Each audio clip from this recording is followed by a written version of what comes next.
বলছে এখান থেকে এখানে এসে বাচ্চাটা 5 মিনিট হবে, 5 মিনিটের মধ্যে কি আসলে কি কিডন্যাপার কি কিডন্যাপ করে নিয়ে যেতে পারে এত দূরে? কারণ অনেক দূর তো, বাজার দিয়ে যেতে হবে, নালে পাতে যেতে হবে, 5 মিনিটে তো সম্ভব না। আমার তো মনে হচ্ছে যে কিডন্যাপ করছে, ঠিক আছে, যদি কিডন্যাপই আসলে হয় তাহলে আমি বাচ্চাটা আজকে এখানে পেলাম কেন? মানে বাড়ির পাশে এখানে আমি বাচ্চাটা পেলাম কেন? এটা হচ্ছে আমার প্রশ্ন। ধারণা কি করছে? হ্যাঁ, ধারণা হচ্ছে আমার এই কিছু বাড়ির প্রতি আমার খুব ইয়ে হচ্ছে, কারণ প্রাথমিকভাবে আমার একটু মনে হয় যে পর্দালো ছাগল একটু ভালো হয়। এই জন্য এটা হচ্ছে ভেতর ভেতর থাকে, সবারই আছে, আমারও আছে। কি নিয়ে কি নিয়ে? ধরেন বাচ্চা তো সবার বাচ্চাই আছে, মারামারি করে, এই করে সেই করে, এটা নিয়ে অনেকজন রাগারাগি করে। আপনাদের পারিবারিক কোনো বিরোধ? আমার বিষয় নিয়ে আমাদের পারিবারিক বিষয় নেই, এটা বাইরে আছে। কিন্তু এখানে যেটা হয়েছে এটা আমার মনে হয় যে বাচ্চা বাচ্চা গন্ডগোল করছে 1 দিন 2 দিন 3 দিন, এটা আবার সহ্য হয়নি। এমন মানুষ আছে তো সহ্য হয়নি, এটা সহ্য হয়নি বলেই 2-5 মিনিটের মধ্যে বাচ্চাটা ওখান থেকে আউট করে দিয়েছে। টাকা পাইছে, বাচ্চাটা ধরেন আউট করে দিয়েছে, দিয়ে বলছে যে বাচ্চাটা কিডন্যাপ হয়েছে। হ্যাঁ, আমরা তখন বিশ্বাস করছি যে আসলে বাচ্চাটা কিডন্যাপ হয়ে চলে গেছে। আমি অনেক দূরে দূরে ভাই খোঁজাখুঁজি করছি, রাজশাহী পর্যন্ত খোঁজ দিয়েছি, পুলিশ টুলিশ হাজির করে সব। আসলে যদি বাচ্চাটা আসলে কিডন্যাপ হয়, তাহলে বাচ্চাটা আমি এখানে পেলাম কেন? আচ্ছা, বাড়িতে আছে, সবার সাথেই কম বেশি সুষ্ঠু তদন্ত বেরিয়ে আসবে সব, সবার সাথেই তো ভাই। আসলে সবার কি চাচ্ছেন ভাই? আমি একটা সুষ্ঠু একটা বিচার চাচ্ছি, কারণ আমার এটা ভাই ছোট বাচ্চা, এই তো ধরেন অনেক অত্যাচার করছে, এমনকি বিষ খাওয়াইছে, ধরেন হাত পা বেঁধে অনেক, এই যে কানে 2 পাশে ধরে হাতুর দিয়ে বাড়াইছে, বিষ খাওয়াইছে, পচা অনেক জিনিস খাওয়াইছে ভাইয়া। আর এই প্যাট ট্যাটে যেগুলো ধরেন করছে সব দড়ি টড়ি দিয়ে বাঁধে রাখছে, পাউটাও ধরেন মারছে, এমনকি এগুলা হচ্ছে রক্ত একবারে কালো হয়ে গেছে ভাই। আমি এটার একটা ফাঁসি চাই ভাইয়া, সুষ্ঠুভাবে আমি ফাঁসি চাই, একটা বিচার চাই। কারণ আমরা তো দেখিনি যে কে মারছে আমার সন্তানকে। এটা সুস্থ ফাইসালা হবে, সুষ্ঠুভাবে তদন্ত করুক।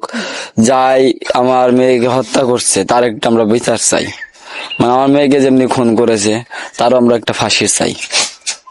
আচ্ছা, আরো একটু জানতে চাই, প্রথম দিকে আসলে একটা ভিডিও ছড়িয়ে পড়েছিল, যে আমি জানি না সেটা ফেক কিনা, যে আপনার কাছ থেকে নাকি মুক্তিপণ চাওয়া হয়েছিল, এরকম কি কোনো ঘটনা ঘটেছিল?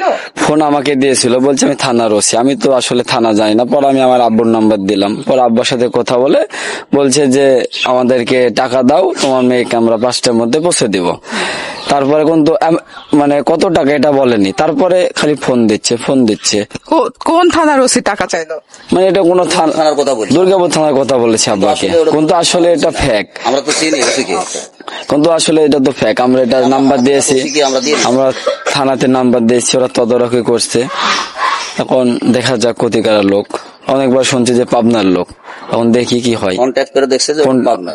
আমরা আপনার বাবার সাথে কথা বললাম, ঠিক আছে, আপনি যেহেতু আসলে হুমায়রার পিতা, আপনার আসলে হয় না যে কখনো রাজনৈতিক ব্যক্তিবর্গের দিকে এখন আঙুল কিছুটা চলে যাচ্ছে, কিছুটা আপনার চাচাতো ভাইয়ের দিকে চলে যাচ্ছে বা চাচির দিকে চলে যাচ্ছে, সবকিছু মিলিয়ে আসলে সন্দেহ কাউকে করছেন কিনা একেবারে খোলাসা করে? না, আমি কাউকে সন্দেহ করছি না। যদি করতাম তাহলে এতদিন এখানে কেউ থাকতো না, তাকে আমি তুলে দিতাম। যদি আমি করতাম তাহলে তাকে পুলিশ ধরে নিয়ে যেত, যে যা কিছু করতো। যদি করতাম তাহলে কাউকে সন্দেহ করিনি, এ পর্যন্ত সন্দেহ করিনি। কিন্তু পুলিশ এটা তদারকি করুক, পুলিশ আছে, র্যাব আছে, সিআইডি আছে, প্রশাসন আছে, ওরা যেটা করবে আমি সেটাতে খুশি। মানুষও বলতে পারেনি যে আমি একটা বিচার চাই, আমি এটা সুস্থ একটা বিচার চাই। কারণ আমার ছোট বাচ্চা কোনো দোষ করেনি, অন্যায় ভাগে মারা হয়েছে, অনেক অত্যাচার করে মারা হয়েছে। এটার আমি একটা সুষ্ঠু বিচার চাই।